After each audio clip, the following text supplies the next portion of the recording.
Hello everyone. In this video, in this video, let us understand why we call an class from a trigger in Salesforce. So a trigger is responsible for handling events such as insert, update, or delete. But instead of writing all business logic directly inside the trigger, we move the logic into an Apex class. So why do we do this? Because it makes the code clean, reusable, easy to maintain, and scalable for real-time projects.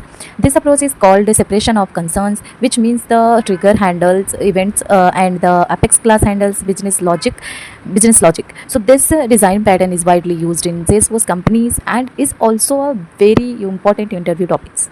So let us now understand this with a simple real-time example. So suppose we have a book object. Whenever a new book record is created, we want to automatically calculate a discounted price. Instead of writing all logic inside the trigger, we create a separate Apex class for discount calculation and call that class from the trigger. So this makes the system professionals and production ready. So here we need to go first we need to log in the Salesforce CRM, then need to go the setup Apex class and create a new Apex class that will be book discount service, right? So here we are simply creating some business logic which will understand how we are creating and how we are doing all the logic, perform all the logic for the for this to call the for this call the Apex class. Okay, so this is the here is the example. We are using decimal discount amount where the price will be we are calculating the price which will be multiplication by 10 and approx division by 100, right? This is the basic formula for the calculating the discount price. So here is the all the code related to that. Okay, so now we are going to move the next step, that is step 2, where we are using creating the event handler trigger. Okay, so for that we need to go set up object manager, and then there we have already created one of the object that is book underscore c, and then we need to go trigger and we can create a new trigger. Okay, so let's start for that step 2. Now in this step we need to simply go to the object manager, which you can see in the screen. Okay, after clicking on that we have to go in the in that particular object which we need to choose. Okay, so for here we need to first go to the setup. Okay, after setup we need to go to the object manager, and then we can go simply follow the steps and we can create the trigger. Okay, so here we are going, this is refreshing. Give me 1 second.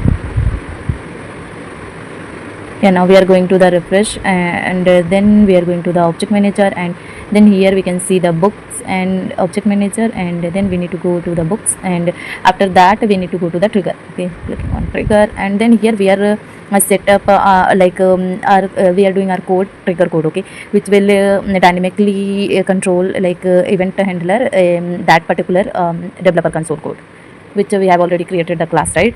So this is all about the trigger event handler. Now we need to simply insert our demo in for going to the debug, and there is the open execute anonymous. So here we can write down our insert logic. Okay, that was book and books details.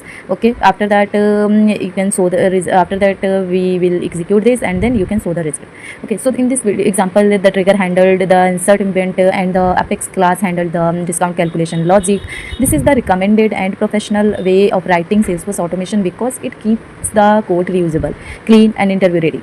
If you understand this pattern, you are already learning how real Salesforce projects are developed in companies. So in here for important for career and interview concept, here is some topics like trigger versus class responsibility, separation of concern, reusable business logic, bulk safe design using trigger.new, real world architecture pattern, beginner to intermediate Salesforce development approach.